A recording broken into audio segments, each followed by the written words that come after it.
We weren't live. We just realized that we just went on live. We apologize. We're 4 minutes late. I'm your host, Matthew Chiri. This is another episode of Open Mic.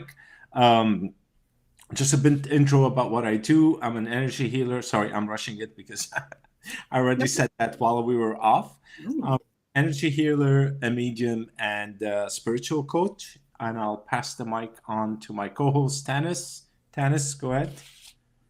Yeah, I'm an energy healer too, an intuitive energy healer with Reiki, Aqualite, and Nocti, crystal master and a channel, as well as a Celtic shamanic high priestess and a galactic ambassador.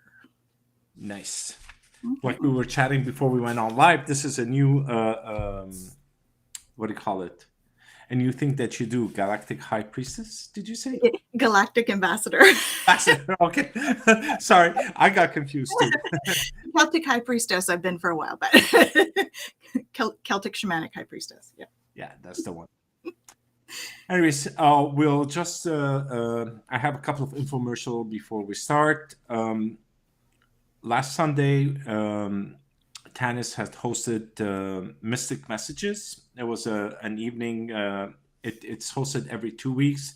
Actually, it was a very awesome evening. We got a great feedback from the people that attended. I was co-hosting. It's not my show. But I do highly recommend it. So please go check out twillowlifestyle.ca. You'll find the dates where when Tanis is hosting them, and I highly recommend it. It's really interesting, fun. It was a fun evening, really. It was. We had a good time. Mm-hmm. Yeah, and another infomercial. It's regarding the Intro to Spiritual Messaging. That was a co-hosted course on how to connect and guest messages from your spirit guides.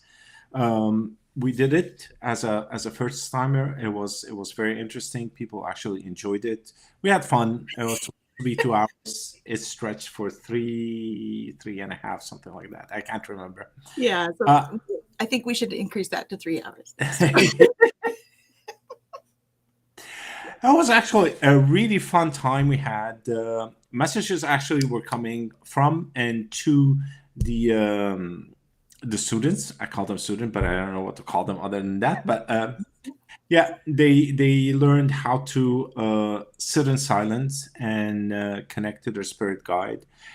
We only did it once, but there's going to be more. What do you call it? It's going to be running again sometime soon. I just have to put the dates to it. That's all that I'm waiting for, is just to put dates. And we're going to be having these courses running up to July. There's more courses other than this one. Preparing a list of them, and you'll find them all on twillowlifestyle.ca. Awesome. And we're so thankful to have you on as a teacher and co-host for things, and so honored. So thank you. Thank you. The honor is mine. It was actually so much fun. We're not actually working. We're having a blast. So do join us, people. Today's topic, okay, rewind. Today's topic, it was a couple of questions. It's like, why are we here and what's our purpose? And really, seriously, what's our purpose? Because I really find that it is a bit confusing when you go on social media, you go on off social media, everything is geared towards success, whatever it is. And success is measured in monetary value. And I find that if that is our purpose, but why can't we take it with us at the end of the day? So I thought maybe we can chat about it and given our ideas, our understanding of what it is, and if anybody has any questions, we can definitely answer them. Mm-hmm. So, from your perspective, Tanis, what do you think our purpose is? Well, from my understanding, we're on basically a quest here to learn. That's what we're here for, is to experience the whole gamut of emotion. I mean, we all go through all sorts of emotion. I mean, karma plays a role in all of this as well. And I think that we go through our soul journey. Um, personally, I believe in the reincarnation thing. That's just my thing. So really, we start and we come down. We do soul contracts with our soul family. Like we're going to meet and we're going to have children. We're going to meet at 4 and we're going to learn how to share. And like you and I are going to have a marriage contract and you're going to be my mom. Like we meet with our soul family before we come down and we have all these soul contracts. And we make soul contracts for basically kind of like missions here as well. So like this galactic ambassador thing I was talking about is kind of one of my soul contracts. And so, the guides came in and we're like, come on, are you ready? Are you ready? And I'm like, I guess so. What am I ready for? So I had to get more clarity after, but it was like a soul contract. Mm-hmm. So I think that we make all those soul contracts to put ourselves in the best situation to learn as much on our to-do list, our learning list as we can. And then we come down and we go through our lives, and then we when we pass away, we go up and we transition. We talk to our spirit guides, and we're like, okay, I learned that. I didn't learn that. Oh, I'm gonna have to go back again. So then we go and we make new contracts with our soul family again, putting us in the best position to learn that set. And we come back down again to do that. So I think that we continue to do that until we've learned everything that we can learn here. And then we have, we have spirit school after this. And then it's all in the name of basically educating us or giving us enough information and learning and experience to be able to become creator beings. That's my primary reference. So and that is like that enlightenment piece. So whether it's creator beings that you're doing or that enlightenment where you don't need to come down anymore, those kinds of things. That's kind of what I think is my mission here, is to experience everything, support each other, bring love and light to the earth. And this time especially is, pivotal. A lot of us, I think, chose to come here this time just for that purpose. It's to support the earth through this big transition that we're going through right now. So I have a totally different view on this. Awesome. Completely off. We come here to play. Well, I didn't say we didn't come here to play. I know. We do have, like Tanis mentioned, we do have soul contracts with different souls and what we want to do and when and where. But if I put it in different, change the wording a bit, it's more about awakening. Mm-hmm. That's the enlightenment, the awakening part. Because as you awaken, you start to shed old programming that you're carrying on for generations. And every time you shed some of the old programming, you kind of like, you blossom. You blossom, you flower, you grow. And every stage of awakening, and awakening is like, yeah, I'm awake. Here you go. I'm done. So next, let me go somewhere else. It's not that simple. It's a process. It's a process that goes through multiple lifetimes, maybe, and it depends on the person. But as you awaken, you become, your vision becomes more heightened. Your senses become more heightened, actually, not only your vision. So the enjoyment of this world comes at a higher dimension and becomes more vibrant. So that's where the play comes into it. So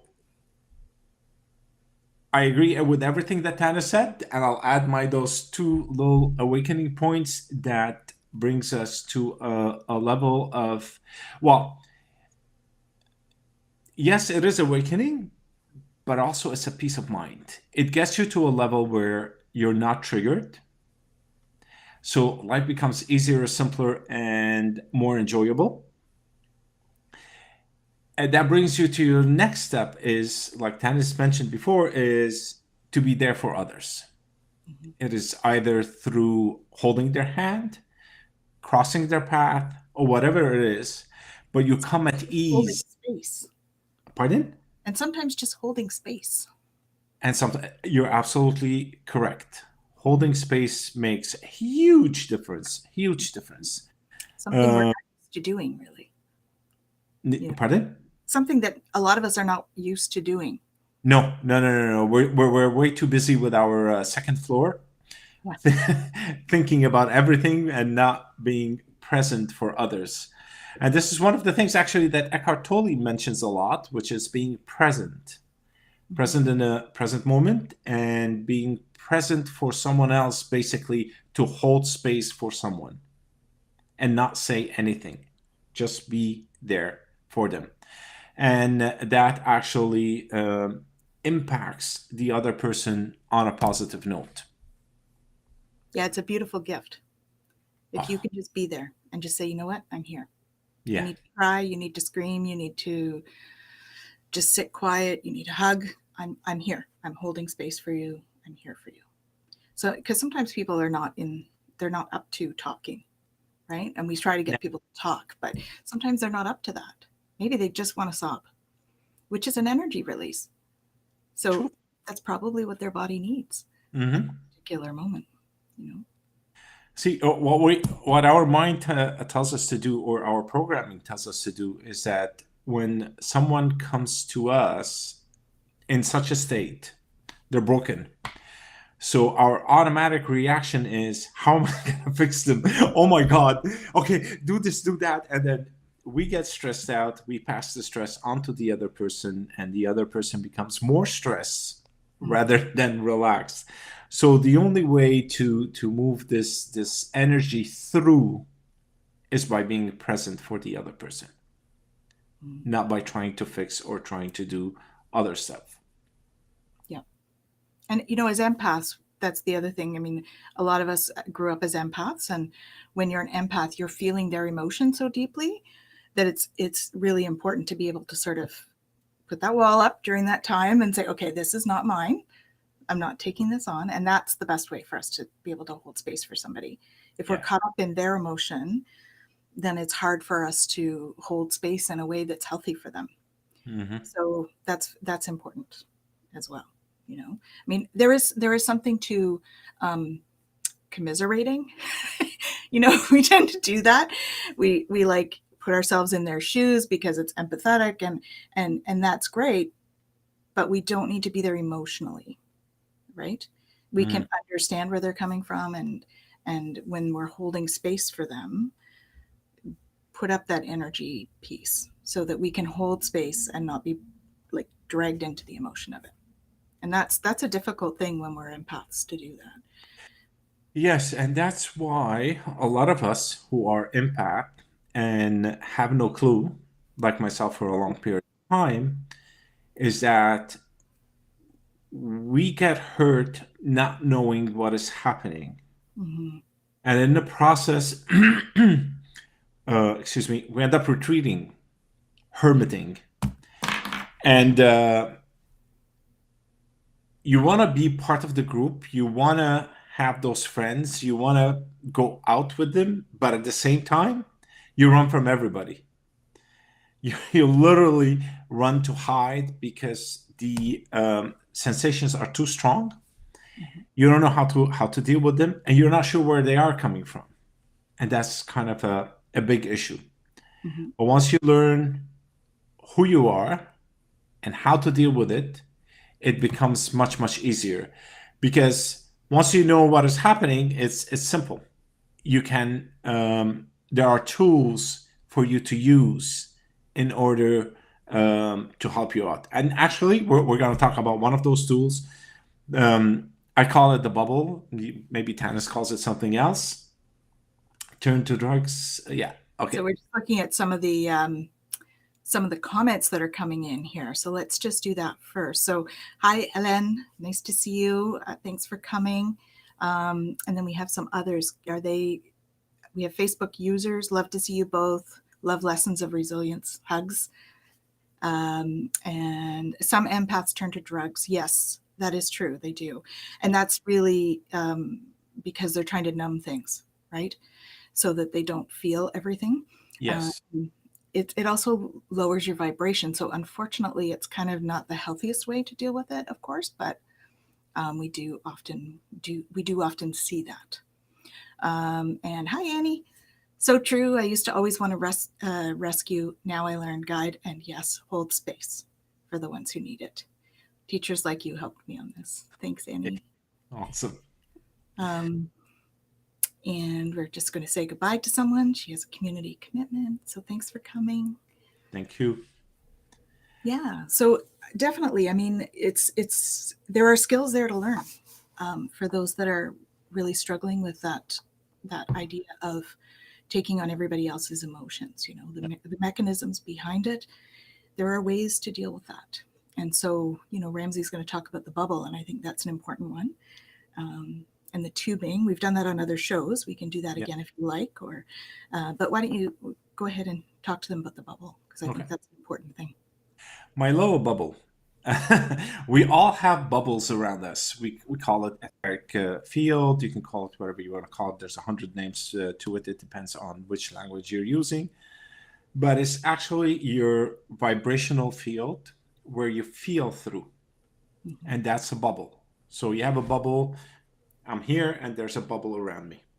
Mm-hmm. So empath has a bigger bubble that encompasses a wider area and can absorb the emotions of other people in place. So to put that in perspective too, that bubble for some people can be from like here all the way out to about 500 feet. Yeah. Depending on who you are, what you're doing, and know that you have control over that. So just so you have an idea of how much that can encompass in terms of other people's emotions, right? In a crowd. Yes. Mm-hmm. And especially crowd. I still don't like crowd. I was so happy during the lockdowns. At least we were like, okay, there are not that many people out there. But now, since I know how to control this, it's not a problem anymore. Yeah. And one of the things is that you have to train yourself on visualizing your bubble. Visualizing it and see where it is, how far it is. Even if you don't get it right, it doesn't matter. And shrink it all the way to your body. And this way, it doesn't it doesn't cross anybody's path, and it doesn't absorb anybody's energies. So you're stuck within your own little bubble. Imagine it like a plastic bag, and you just stick the air out of it. You know those vacuum seals for food? Yeah. It's just. Let's be careful to mention this is not a plastic bag, and we're not putting a plastic bag over our heads. I just want to make that clear, because it's just visualization. Not the real thing. Only. Okay. Let's not go start using plastic bags. Absolutely. So once you shrink it, you don't feel. Like the other day, I was at the gym and I said, okay, I don't know why I wanted to try this, to try it again. I was, what was I doing? Oh, it was one of those machines where you push and. The rower. Mm-hmm. Yeah. So I took a break for a minute. I go, oh, okay, there are people over here. So I closed my eye and I started expanding it. I started to get edgy. And then I go, okay, yes, it works. Now bring it back in, bring it back in, bring it back in. cut, bring it back. When I just imagined it just right around me, and I took a deep breath, and the connection to others on the gym floor were severed. And from there, I was able to breathe again. I didn't have to deal with this. And it was actually hard having to get all these vibrational energies in your field and feel them. It's terrible. Well, and we feel it all the time and we don't even realize it.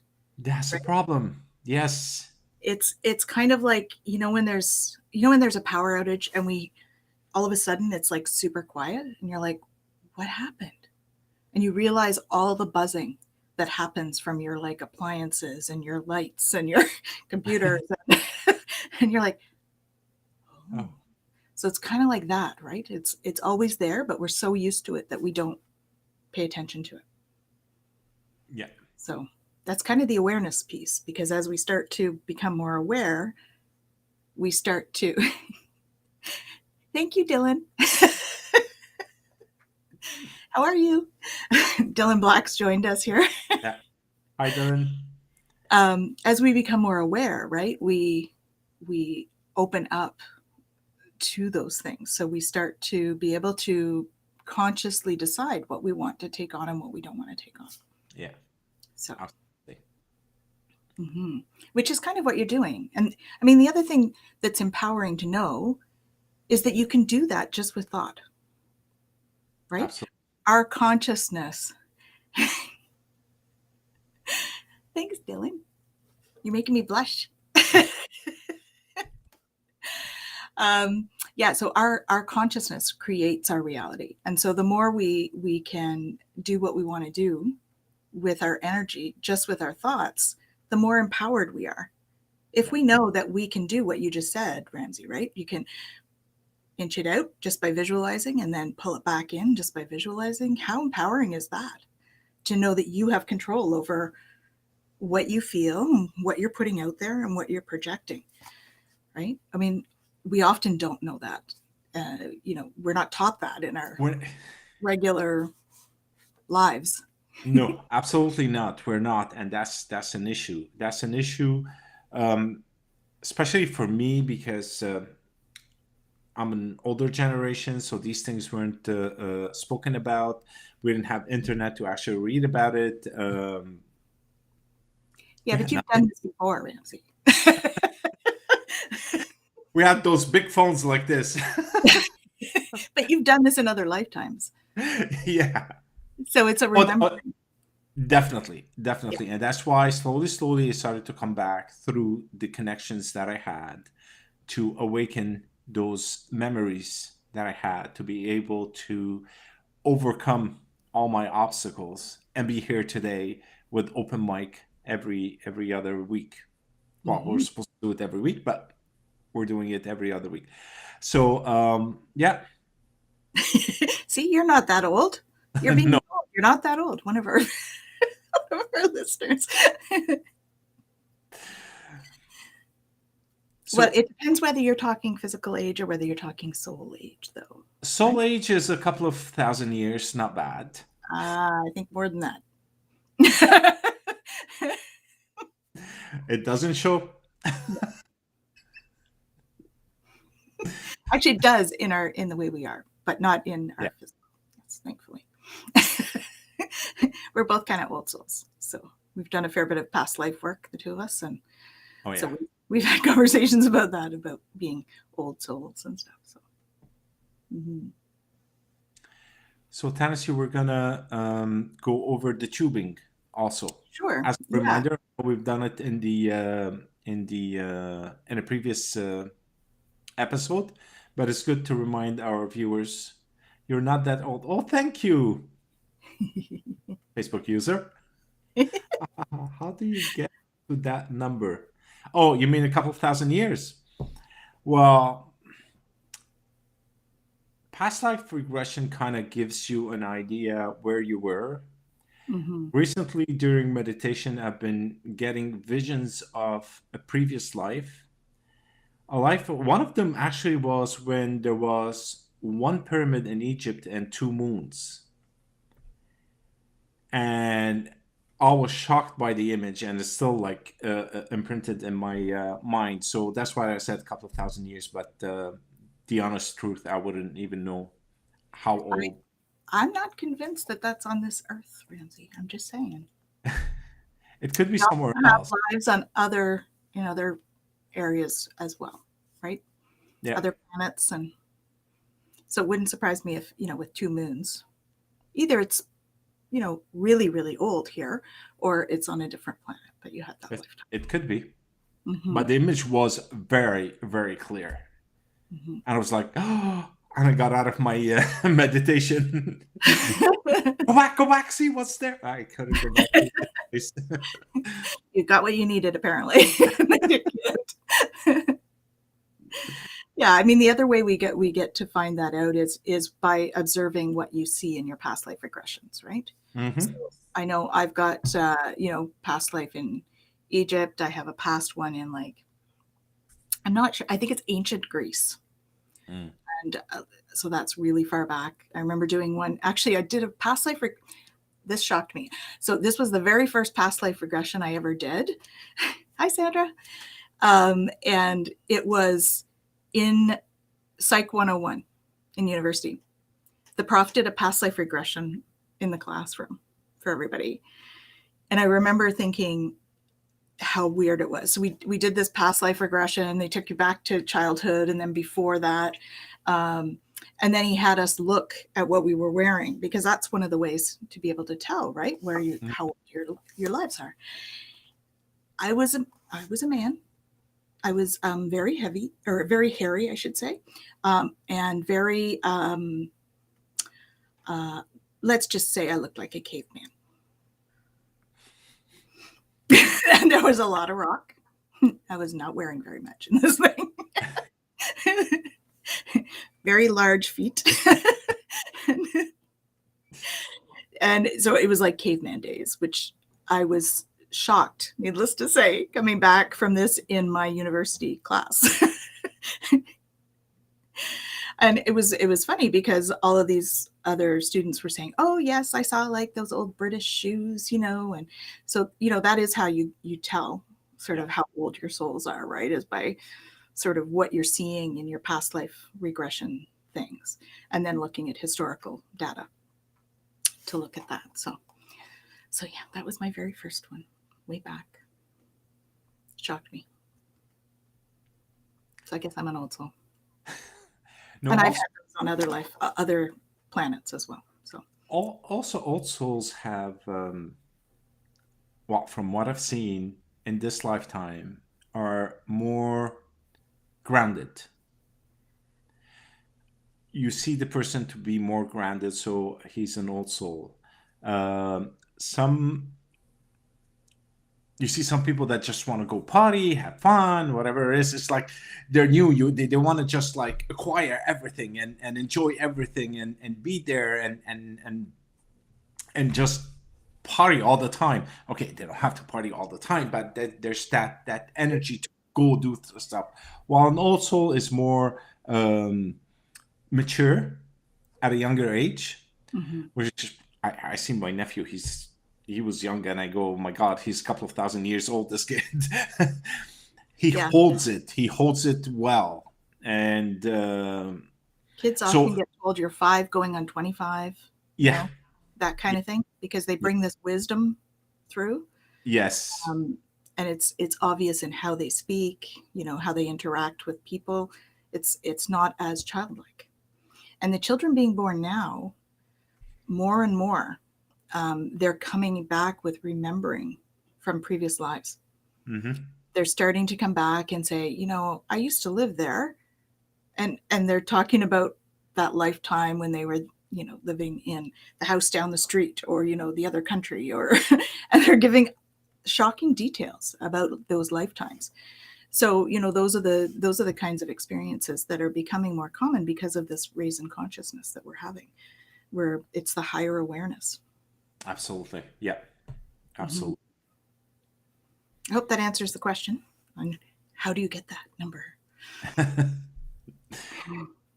And what else? What do we have over here? How'd you get that? Hi, Tanis, Sandra. Yeah. Hi, Sandra.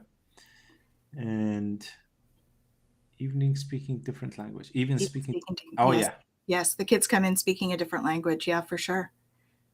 Or light language, right? The galactic piece is pretty cool too.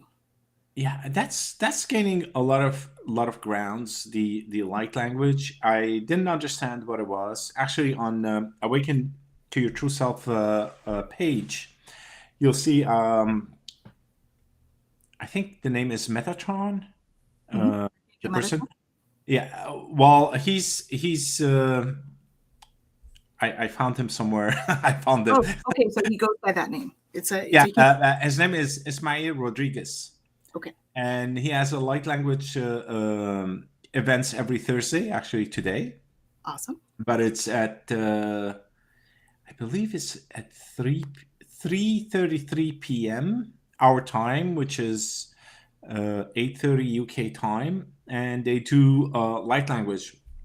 So I Hmm. joined their the event a couple of times because I was intrigued. I wanted to see what happens, and they speak in, I don't know, some language. And if you are present enough, because I don't understand what they're saying, and they kind of understand what it is, I guess, to a certain extent, and maybe not, I was able to actually get the messages that they're going after. Hmm. It's It about was, the energy they bring through, yeah, right? yeah. So I have an light language because I had a huge healing done with light language very spontaneously. I do a monthly enlightenment evening, like a spiritual evening. And before COVID, of course, I was doing it in person. And I had a group here, and it was a bunch of people that I know, and one of them does light language. And so we're all sitting in the circle, and a lot of us were together actually in one of my witch lifetimes. And this other friend of ours starts doing light language. And all of a sudden, all of us that knew we were from that witch time together, we all started to cry with this light language. And as we started to cry, she came through instead of the light language and she said, "I'm hearing Salem." And then she went back into the light language. And we like cried for the whole time she was doing it. Then all of a sudden she was done. And I can't tell you, I felt so much lighter. And that, I'm sure, is one of the main reasons why I was able to step into the Celtic Shamanic High Priestess thing.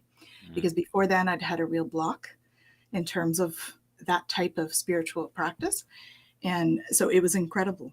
Yeah, she's very talented light language practitioner, I guess we'll call her. Yeah. Yeah. Yeah, it's pretty cool. Pretty It is, cool. It's a especially if you, form of channeling that comes through, and it's alien language, right? That comes through, and it's really about the energy that yeah. comes through, not so much what they're saying. It's more how they're saying it, how they're delivering it, and the energy frequencies that they bring through. Mm. Mhm. But to hear it, you would think they're not saying anything if you're not familiar with it, because it's very like, it depends, because sometimes it comes through as, there's my sister.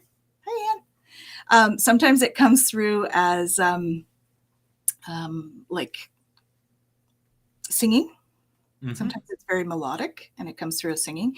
And other times it's like, sometimes it can be quite almost harsh, but not words as we know them, you know, but syllables that come through. Yeah. They're not words. They're, yeah. There, some are syllables. I've seen their writings. Sometimes I would be able to see a message within the writing, Hmm. Yeah. uh, and it all depends how it comes through. And yes, it is a healing message. It's in the tonality of the, I don't know, singing language, whatever it's you want to call it, but it is beautiful. So if you haven't been exposed to it, I highly encourage you to check it out. I'm sure Hmm. you'll find some YouTube stuff on it, or you can just check out Ismail's event every Thursday. Yeah, Is it speaking in tongues? Um, tongues. It, sometimes, tongue person. yes. So it's channeling. Oh, Hi. hi, Betsy. It's channeling. It is a form of channeling. And basically, yes, oftentimes speaking in tongues is usually just the person speaking a language that they don't know. So, in essence, that is true, but sometimes it is more about the sound that's coming through instead of a specific language, or at least what we would normally speak of as a language. Um, galactic beings, they speak telepathically and they speak with sound in different languages than what we're used to. And, that's what light language is it's really like galactic language. And it's much more energetic than ours. Although, if you've ever had somebody yell at you, you feel that energy coming with our language, right? Or somebody who is sending you really huge love through what they say, right? We feel the energy of that. And so it's the same concept. It's just that they're at a higher frequency. The galactics are usually very, like a really high frequency. And so it tends to be a little bit more healing than even our kind of love language. Yeah, which you reminded me when they used to do the well, they still do. When I attended those things, we will put an intention. Mm-hmm. There's an intention, either healing for the earth, a healing for someone, and then everybody focuses on the intention itself, and then they start chanting, if you want to call it, their own languages. Mm-hmm. And I would sit there and just listen to them, and I see things flying through, basically. And yeah, it's really interesting, and yes, it's a healing type of language. It comes in intentionally with a special vibration in them that that helps people out. Yeah, I mean, you're very visual, so for you the messaging comes in that way, and that's one of your your easiest ways to process information, right? Yeah, So that's, it's great because you'll get visual images that will give you hints and clues yeah. to what's coming through, right? It's actually two. I have the visual and the feeling. Yeah, you have auditory too, though, but you hear them speak too. It's Or yeah. is it This is cognitive? um, yes, but just to explain it to the listeners is that when you have auditory, it doesn't mean that it has to come through the ear. Right. Yeah. There's an internal clear Yeah, audience and an external clear yeah. audience. It's more of an internal with feelings and visual. Mm-hmm. Yeah, absolutely. Yeah. And I'm similar to Ramsey. I think, depending on where I'm at, different ones are stronger than others. Mhm. Claircognizance happens sometimes too, and I just know something and I'm like, why do I know that? But I know it with certainty. And that's sometimes that old soul thing. That's sometimes a remembering, or sometimes it's just how you get a download of information and you just know something. So, Yeah. mm-hmm.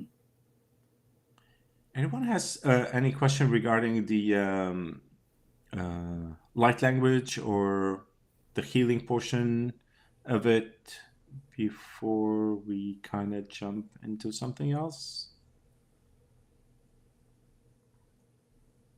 We can come back if you think of anything. Yeah. Too. We can do that. We were going to talk about the tubing, so I can walk you guys through a tubing again, just while we're waiting, and think about if there's anything else around that you want to talk about, and you can put it in the chat.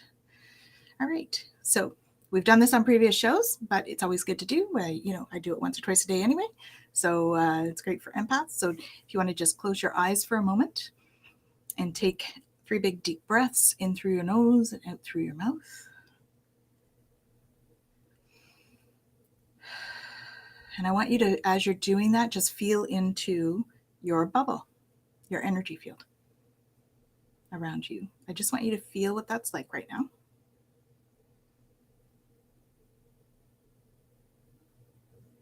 Okay. And now if you can say this out loud, then that's great. If not, you can say it in your head. But I find that it seems a little more effective when we can say it out loud, because our voices have power, just like we were talking with light language, right? It has power. So the more we can say this out loud, the better. But if not, then your head will work because they will hear. Okay. So keeping your eyes closed. I just want you to feel what happens as we do this. All right. So just repeat after me, please. Archangel Michael, Archangel Gabriel, Archangel Uriel, and Archangel Raphael. If it's appropriate, for as long as it's appropriate, please tube me. Okay, and just feel that difference. Keep in mind it's subtle, it's energy, right?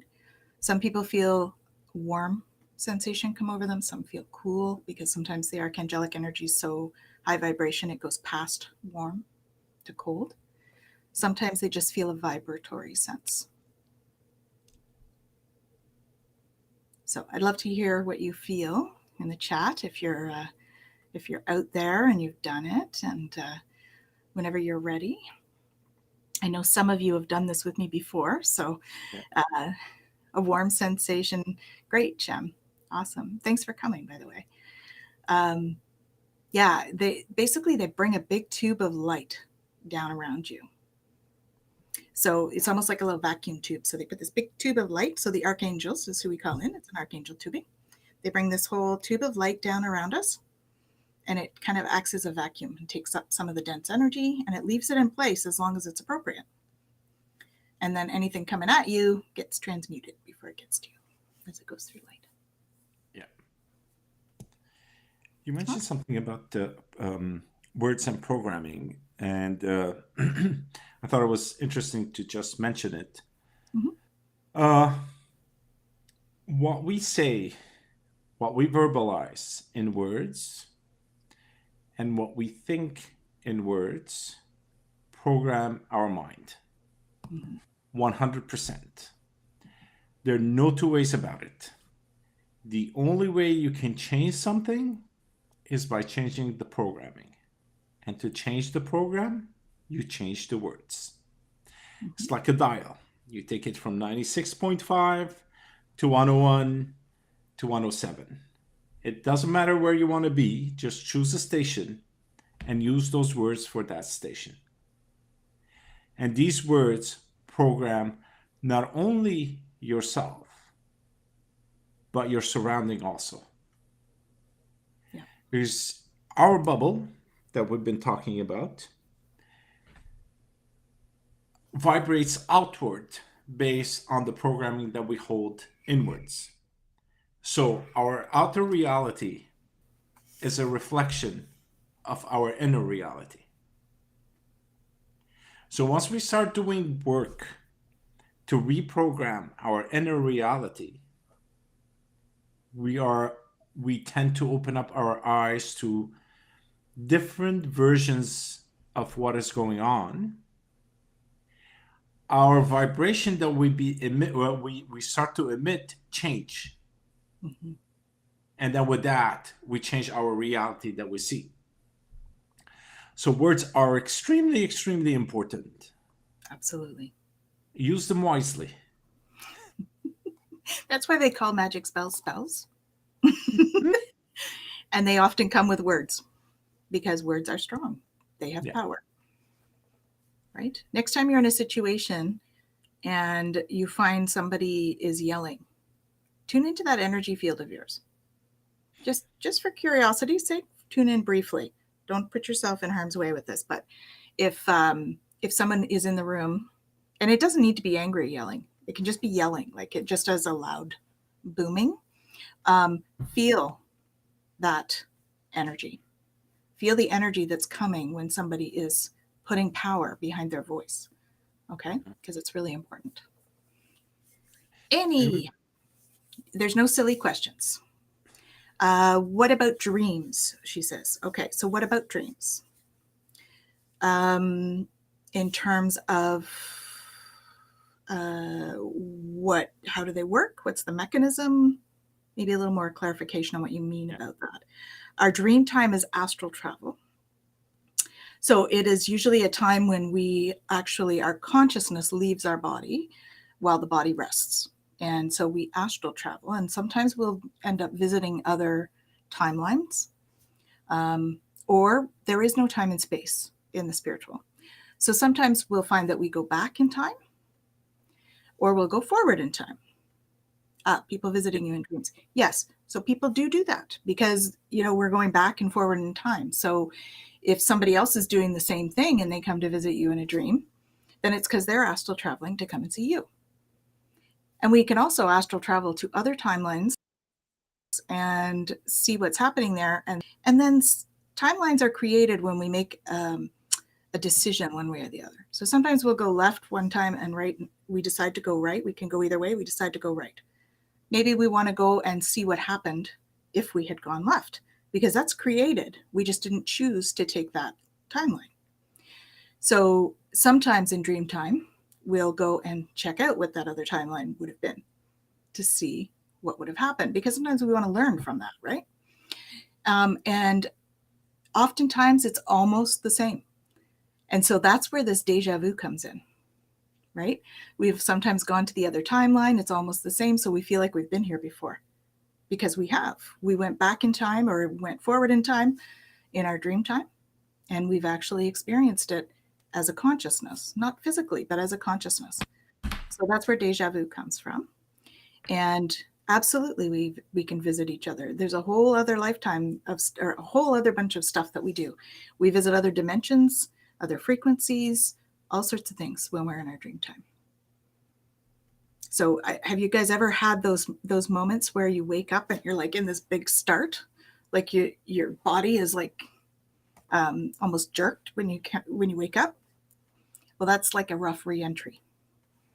We've been out and it's a rough re-entry coming back. So we're like, oh, okay, we're back.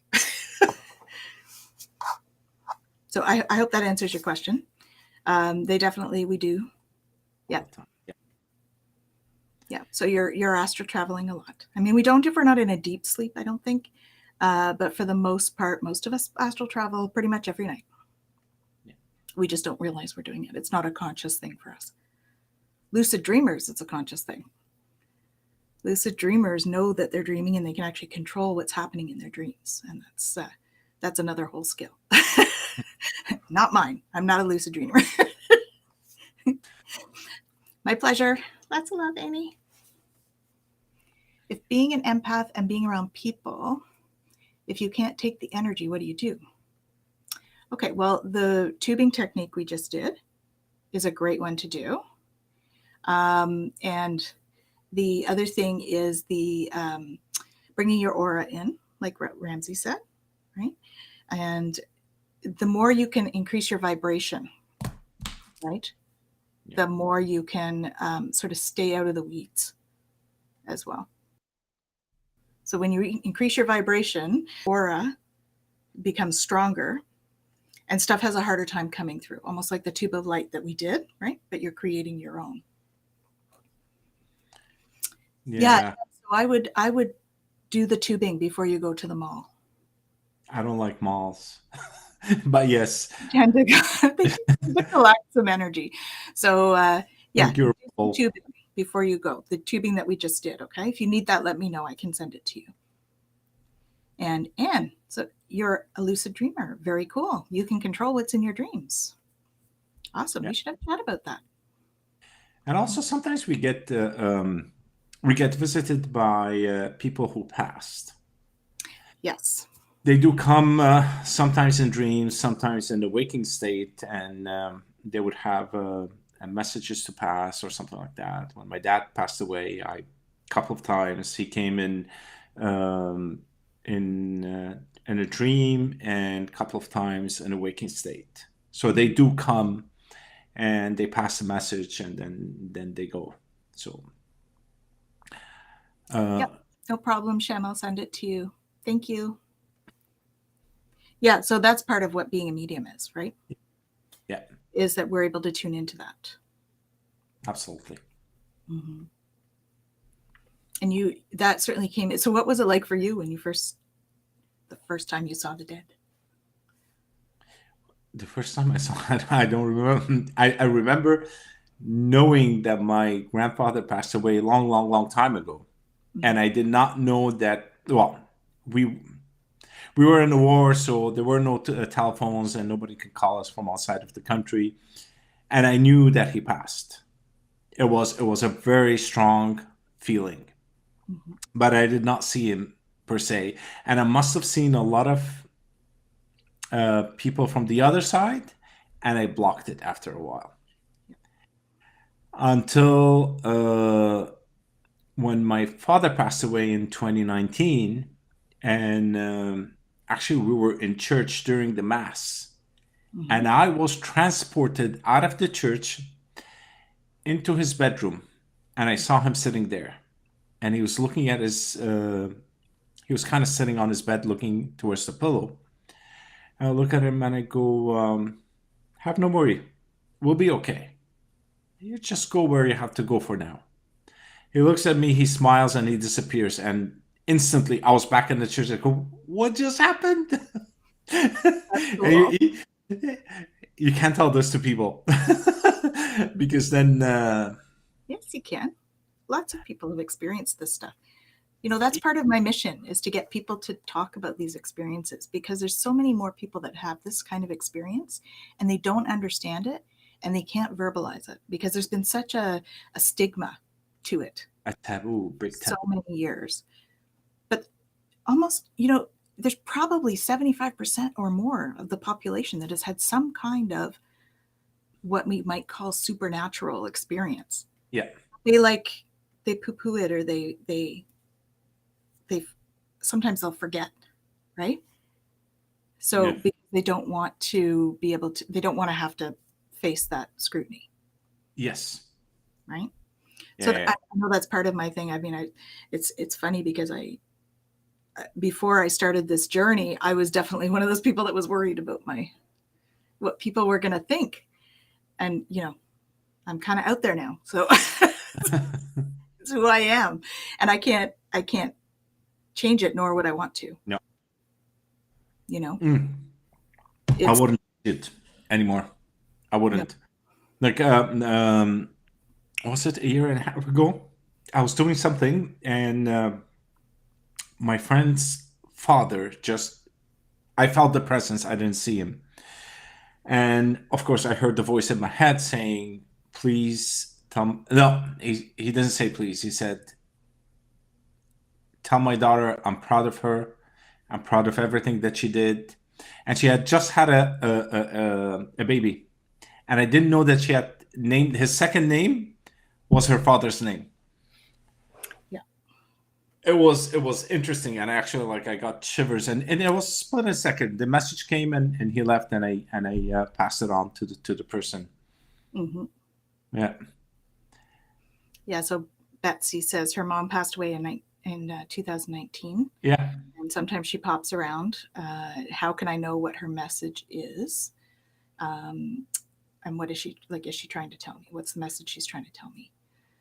Well, So you can tap yeah. into your intuition. You know, Betsy. You just have to trust it. It's about really, like, you know, allowing the thoughts to come in. So if you close your eyes and just clear your mind and ask a question, and whatever the first thing that comes to mind is what the message is. And sometimes it's not what you would think, right? So Yeah. maybe that wasn't No, it was Pam. It's it Pamela. was Pam. Okay. Hey. So still same thing. Right? Close your eyes and just allow whatever the first thing is that Yeah. comes. Okay. Basically, just sit in silence and meditate. Well, you don't have to meditate per se, just in complete silence, and the message will come. Don't think about it. It will come. And sometimes what they try to do is just to be there to tell you that everything is okay. Yeah. And sometimes there's no words. It's just the presence, the feeling that you got is just, "Don't worry, I'm here for you," or "I'm okay, don't worry about me," or something like that. And it happens a lot. It's just a split of a second. Mm-hmm. Be aware. Camille's my stepmom.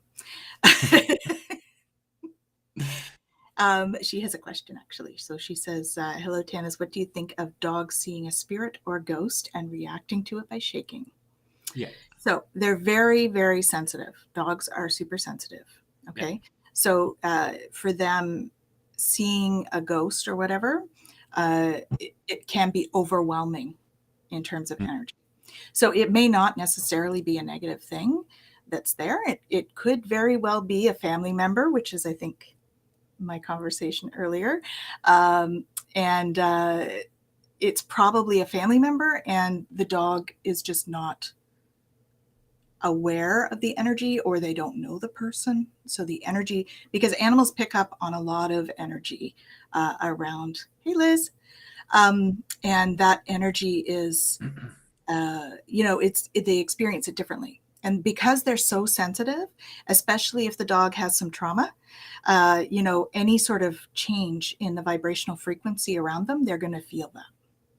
And so that's likely what's happened there. The shaking is likely due to past trauma and not knowing the person in life, because they really pick up on the energy behind it. So, best thing to do is, like I said to Pam, is really to, step into quiet when you have something like that happening and ask, who is this, please? Right? And just wait for an answer. And you may see it, you may feel it, you may hear it, you may just know it, because we all have different strengths in how we receive messaging. And so when you do that and you're just open to receive whatever it is, that's when those kinds of things can come through, and you just allow the information to come in.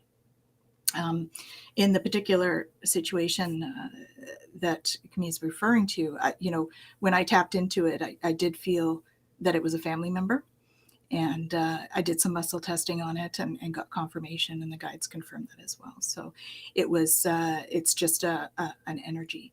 And it's not necessarily a ghost. I mean, that's the other thing to clarify, right? When we see people, it's not necessarily that they're stuck like you would think a ghost. Oftentimes they're bringing their energy back for a purpose. I mean, that's probably what happened with your dad, right? Yeah. Because you were taken out as opposed to them showing up. Yeah. So, yeah. So that's kind of the difference too. Is, for me anyway, when I see them, they look a little bit different depending on, their state of being. So if they are stuck, they usually look a little bit more solid. And if they're not, then it's more like a projection of energy. Mm-hmm. And so, and the dogs will react to it as well accordingly. They may not recognize the energy signature and that sort of thing. Absolutely. Right. And Betsy has a question. Did you want to add anything to that, Ramsey? Sorry, I kind of monopolized. No. You're It's family. I have no words to add. Covered it well. So Betsy has a question. Can karma be passed down? Is there such a thing as intergenerational debt? And is it possible to finish someone else's karma? Okay, so there's two things there, I think, right? So there's karma, which is very personal. My pleasure. Lots of love. There's karma, which is very much a personal, and when I say personal, soul level, and that's often why we come back, right? Because we have some karma to balance, because it is about balance. So that it's more about that. So karma, can it be balanced for somebody else? Not really. It's at a soul level. Intergenerational debt, I would say, if you're talking about intergenerational wounding or like if there's intergenerational, what's the word I'm looking for? Trauma, right? That can be passed down through generation because it actually sits in your cells, right? Our cells actually hold on to the frequency of trauma. And that's one of what Ramsey actually is one of my Nocti students. And that's one of the things in Nocti that we learned was that the cells are, they hold a frequency. The cytoplasm of the cell actually holds the frequency of trauma. And so the way that we work with it with Nocti is it's an energy healing modality. It's galactic, and it reprograms that cytoplasm so that it doesn't hold on to that frequency. And so that's one of those things that you can do in terms of intergenerational debt, is by healing the trauma, the past family traumas that we tend to carry, because that is sort of in the cells, or it can be. So I hope that answers the question. Well, that yes, I would like my apologies. Sorry, I would like to add too. Okay. Yes, please. Intergenerational debt. I personally don't believe that there is a debt that you can carry over through generations. Like Tanis mentioned, trauma does sit in our psyche, and it does flow from mother to child and from father to child, and it goes on. And through awakening processes, you can overcome those issues Mhm. and shed the weight of the past. Now, karma on its own, and I feel for some reason it's kind of misused. Karma is not something I was bad in my previous life and I have to pay it this time. It's more of behavior behavioral. I can't even pronounce it. Right. Yeah. I got it. So it's also a traumatic type of event Mhm. that you carry on, and you'll keep on repeating that event, and you'll see it in your lifetime. The way you do one thing is the way you do everything, and unless you break that one thing somewhere, nothing changes. And that brings us back to that programming, Yeah, right? So the intergenerational stuff is about that programming because we learn from our parents, right? yeah. How to behave, how to act. Mhm. Can your karma be to heal others' trauma? Like I mentioned before, when you heal yourself, you heal your community. Mhm. It is automatic. Yep. So if you're not repeating the same things over and over again and you reprogrammed yourself, then the energy that you emit them at a higher frequency, one of love, and that goes into the people around you within your community and even further. So it does change, yes, it does change people around you indirectly. Yeah, I wouldn't say that it would be a debt in that case. I mean, it could be your mission to heal others' traumas. Yeah, but not a death. It could be a healer, in terms of that. But I wouldn't say that it's a debt. It could be a mission to be a healer. But we are all connected. So, like what Ramsey was saying about when you heal yourself, you're healing everybody, all of those around you. When we heal ourselves, we are healing a piece of the collective. So, people are often, especially in times like this, they're like, how can I do more? How can I do more? Well, heal yourself. Do your own healing, do your own work in terms of healing the trauma, in terms of, reprogramming what needs to be reprogrammed, because by healing yourself, you're healing so many others. The people that are in your life, the people that are connected to you, which, by the way, is everyone. So talk about making a worldwide difference, right? The more self-care you do, the more of a difference you make to the collective, which is a beautiful gift that you give to humanity. Long and hard, I'm so impatient. Yes. So it's not going to be done. The sooner you get used to the fact that it's not going to be done while you're here, the easier it will be. Okay. It does get easier, but it's not going to be done while you're here because we are here to learn, right? That is what that soul journey is to learn. It's what our spiritual journey is. It's all about self-reflection and self-discovery. So we do not know everything about ourselves, nor will we by the time we finish this lifetime. No one. All in it together, working through our stuff. The journey is to discover yourself. Mm-hmm. No one knows himself 100%, and whoever says that they do, it means they stopped searching. Yes. The more you dig, the better you flourish. Mm-hmm. And you have to keep on digging. But don't stop everything just to clear everything because you never live and you'll never get to it. Yeah. It never ends. So just enjoy the ride, and every pothole that you hit, unless you're living in Quebec, is like every 2 seconds. Okay, maybe not those kind of potholes. You deal with that. Other than that, just enjoy life. Those bloody potholes. They're hard on the car. Oh yeah, and on your tires. Yes. Yes. But yes, I mean, we're not here to as much as this is where Ramsey and I differ. So he thinks we're here just for fun, which is great. And there is a portion of that, but I think we're here for self-discovery. We're here to experience those emotions. And so those potholes are for us to experience that emotion, because we have to experience what it's like to be human.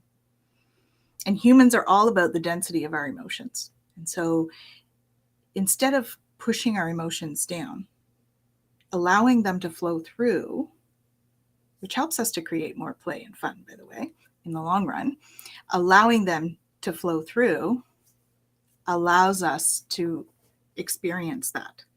You rock, Betsy. Experience through fun. Absolutely.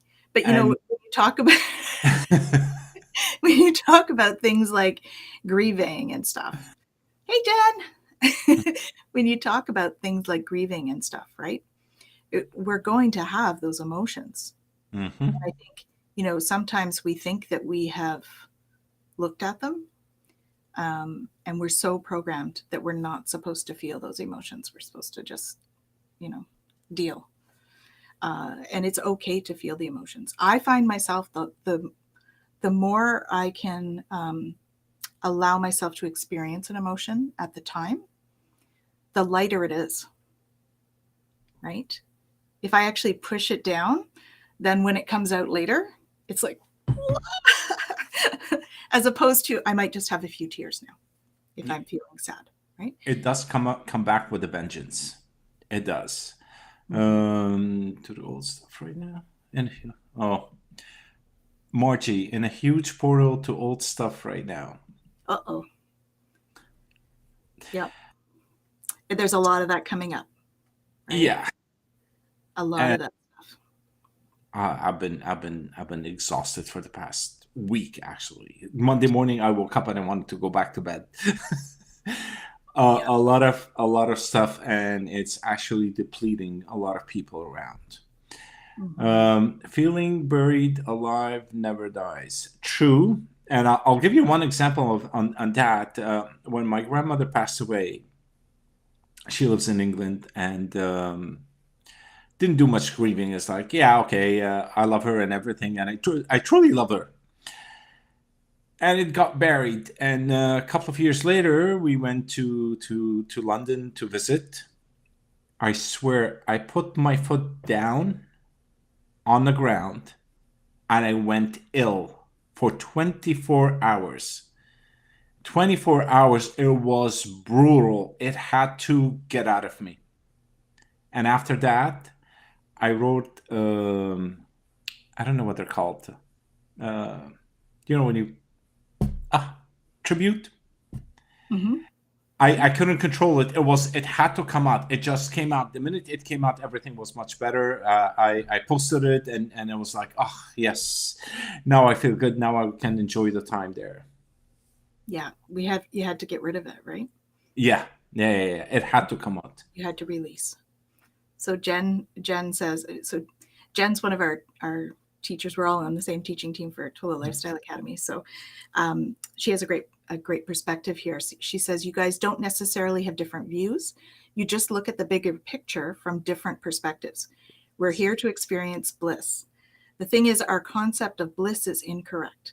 True bliss comes from being fully present with everything, every experience, without judgment or labels. Very good point. Yeah. Mm-hmm. Yeah. So that being present is key, right? When we get caught in our past or worrying about the future, we're either caught in shame and guilt, or we're anxious about what could happen. Whereas if we're in the present, we do experience bliss there, because we're not worrying about all those things. Nope. And have that tape recorder going in our head, right? About all those things. Thanks, Jen. Yeah, that's great. Thank you. Bliss equals curiosity. Oh, nice. Nice. Yeah, bliss equals curiosity from Betsy. Very good. So we got a powerhouse of people here tonight. My goodness. Yes. I was going to say we passed the hour, but I don't want to finish it. We can go a little longer. Yeah, I yeah, don't. that's Are you in a hurry tonight, or no, no, no, no. yeah, work? I'm off tomorrow, so there is no problem. We can stay till. Well, maybe not midnight, but a little bit. We can stay for a few minutes if people still have questions. We can certainly answer them.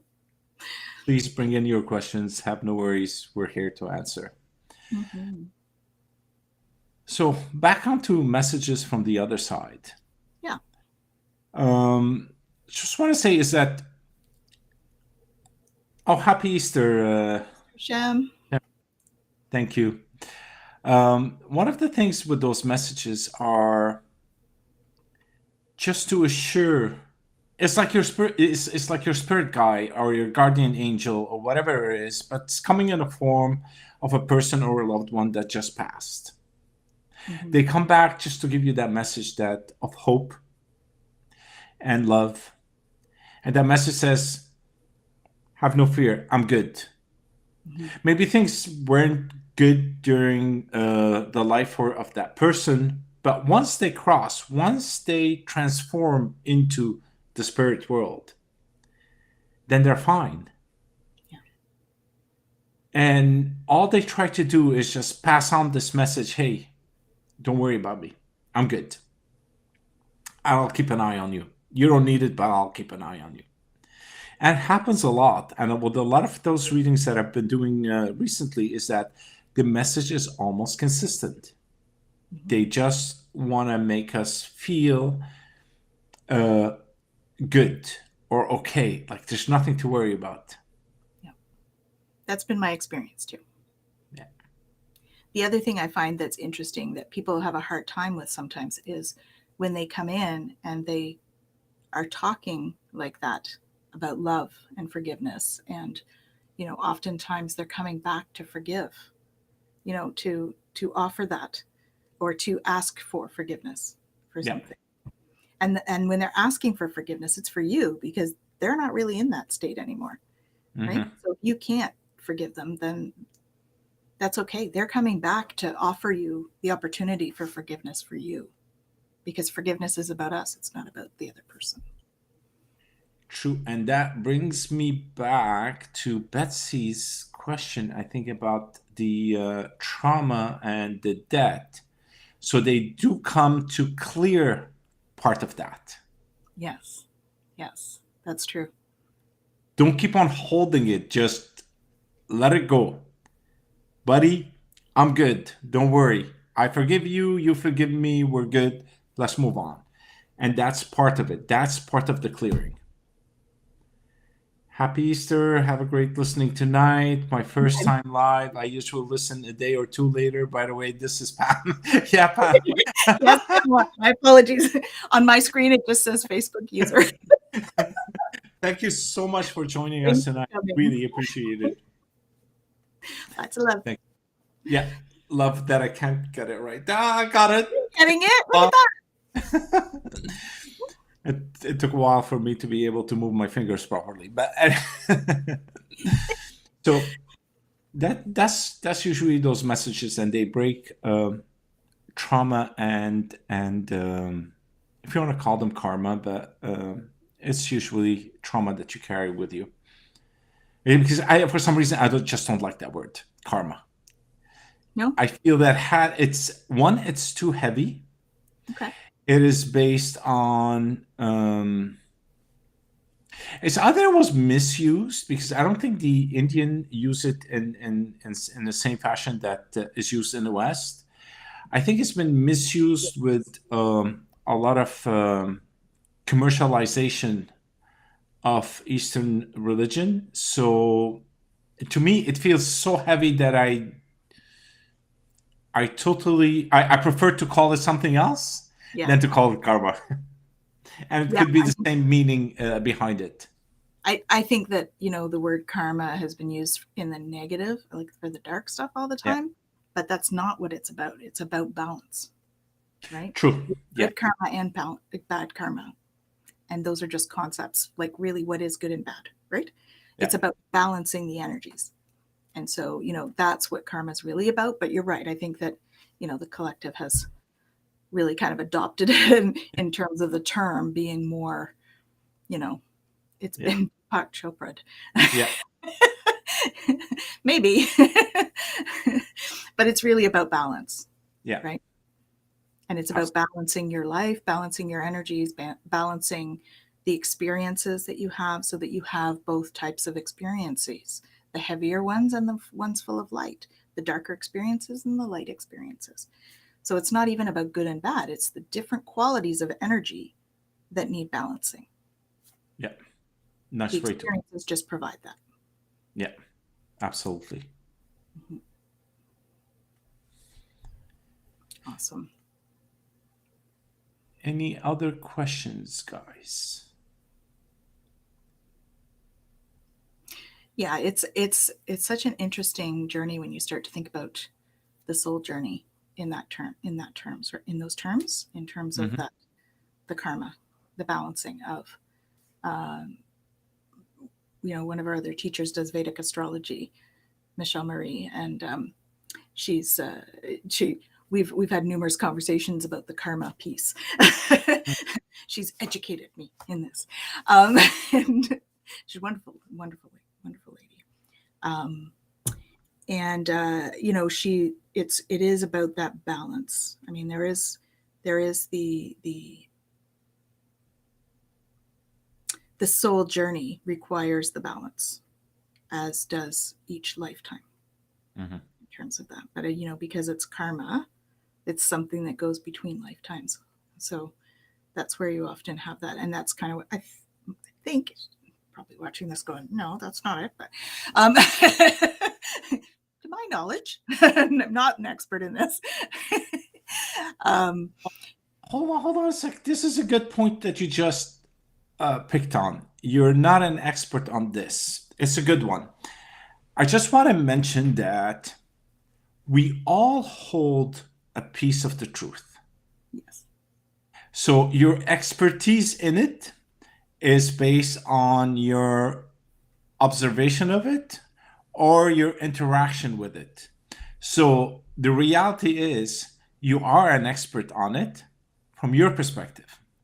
So if someone has another type of perspective, that would be that person's truth. And it doesn't mean that it conflicts. On the contrary, it complements others. True. So, yes, you are expert on it. So continue. We are all experts in our own life experience, is what you're saying. Exactly. We have 7 billion or 8 billion truth running around the globe right now. I don't know if we hit the 8, but we're 7 something. I suspect we do with other visitors. Saying. No, I'm talking about the earthlings that are running around. Just earthlings. Okay. Well, yeah, probably. Oh, Jen has something to say about karma. So karma is about learning, about going inside and gaining insight into our patterns, accepting what does not serve, and choosing if we wish to balance. As you say, to move towards what now does serve, or to continue and have to maybe adjust more in the next lifetime. Yeah. Well said. Yeah. Well said. Yeah. Awesome. Hi, Jane. Good to see you. Awesome. Like I said, we have a powerhouse of people here. Yeah. It's awesome. Yeah. So that's, yeah, you're right. I mean, we are, but our experiences create our reality. And so that's why we say that's why you're saying, we're experts in our own lives. We do speak from our experiences, and our experiences actually enlightens our view of the world and changes them. And that's why we all have a different view. And that's what I love about these conversations. Yeah. Because we have different views, and our viewers have different views. And, when you blend them all together, we learn from each other in such a beautiful way. It's a synergy. Yeah. Because that's what life is about, right? Absolutely. Learning from each other. Absolutely. Our beauty is in our diversity. It is. Otherwise, We all look the same. Wouldn't that be boring? Ew. That would just be boring. Oh no. You don't want 7 billion people to look like me. Yeah. You are perfect the way you are, Rancy. Yeah, but not 7 billion of me at the same time. Like we said, our strength is in our diversity. Absolutely. Absolutely. Physical, spiritual, mental, emotional diversity. Yeah. Mhm. Beautiful. Okay. Well, we're coming up to 9. Let's give it maybe another 2 minutes, and then Sure. we'll Thank you start for our the session. I have learned a lot tonight. Good night. Oh, awesome. thank you for coming, Betsy. Thanks for coming. She gets a heart too. Yes, she gets a heart too. We all get a heart. Yeah. It's usually our closing, but as people do. We don't want to miss people. Nope. And I think we Wrong. have, so my apologies if we've missed you leaving. We get into our conversations and we're like, I don't think we missed. No. no? Oh, good. Well, it is Good Friday in a couple of hours, It is. and Easter Sunday is coming. For all those who celebrate Easter, Happy Mhm. Easter. For those who celebrate Ramadan, Happy Ramadan. And I don't know if what do you call it, the Jewish holidays at the same time. Hmm.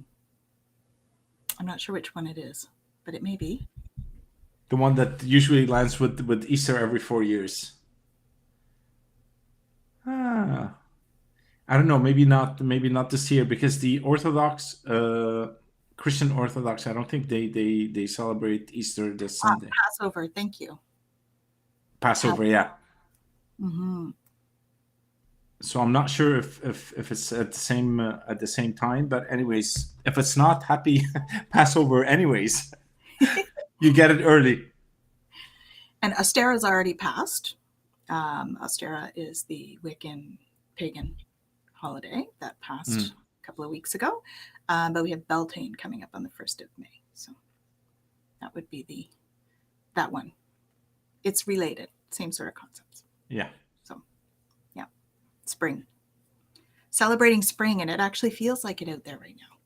It's starting to feel like spring, Yes. except the rain, but that's spring. That is spring. We need rain to help all those little seedlings grow. Yes, absolutely. And just before we leave, if we can go back into the infomercials just quickly for all the people that are here. Tanis has Mystic Messages every second Sunday. Please do check twillowlifestyle.ca. You'll Okay. see some of these great powerhouses actually on there as guests. I've spoken to a couple of them, so looking forward to having them as guests. I know Jen will be on shortly. I was frozen for a sec. I don't know if I was with you guys, but I was here. So Split of a second, yes, you were frozen. Yes, so we have lots of special guests coming up on that. Guest readers and empaths and intuitives and mediums. So all of us over here, Jennifer, myself, Tanis, and a couple of others who do post their courses on twillowlifestyles.ca. You can log in there, check out what's being offered. There's chair yoga. There's With Jacqueline Richards. yeah. So there's a lot of courses that are happening. You want to mention a couple of them? Go ahead. Sure. I've got an evening on Monday that's Ascension Magic. That's coming up this Monday. And I have Sacred Symbols, which is on Tuesday. What else have we got going on? Well, yours and mine will be up soon. Yes. Probably in the next month or so. Yeah. We're looking at maybe a month and a half, depending on timing. Got some Reiki classes coming up. We have chair yogas like weekly on Thursday, Friday, Saturdays. So check out the times. And what else have we got going on? I don't know. There's so many to remember. The other thing that we're doing is in June. Oh yes, thank you.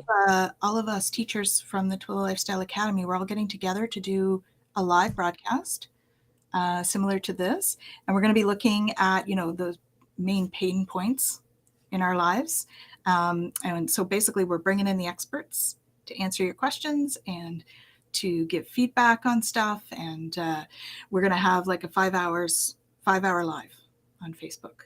Not just Facebook, it's going to be across platforms. And so we're going to have awesome people coming to give us insight about like finances and romance and career and what else? Relationship and Relationships. yeah. We have 4 or 5 topics, I think, Yeah. on that day. So different slots. You don't have to stay all day long. Pick the ones that you like to hear about. Tan, myself, Jen, and others will be there.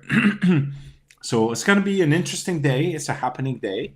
So that will be advertised. Awesome teachers. Yeah. Storehouse of knowledge. So yeah, stay tuned. That we'll be bringing more knowledge, more info about that shortly. We'll be putting a page up on the website, and we'll be doing an event in Facebook events and all of that stuff. It's in June. It's going to be in June. Do you remember the date? It's middle of June. I don't I want to recall. say like the 13th or 14th. Anyway, stay tuned for more information on that. It's coming. Yeah. Okay, we'll post it out there, and then you'll be able to see. It's a great way to meet teachers, to know who you want to go and see, or what classes you want to take, what areas of interest you have in healing, energy, metaphysics, all of that stuff. Okay. The 12th. 12th. Thank you. 12th of June. Yeah. Actually, we should start putting what do you call it, notes everywhere, so that people could remember and save the day. It's going to be a couple of hours, and June is right around the corner. Although we're still in April, but time does fly. Jen's excited. Yeah. Woohoo! Are we? All right, guys. On this note, if there's no other questions, then I wish you a wonderful long weekend from both of us, and we'll see you either next Thursday or this Thursday after. We'll see what happens with the scheduling. Anyways, it will be on Facebook. Thank you, and have an awesome weekend and evening. Lots of love, you guys. Sending lots of love. All right. Thank you. Thank you.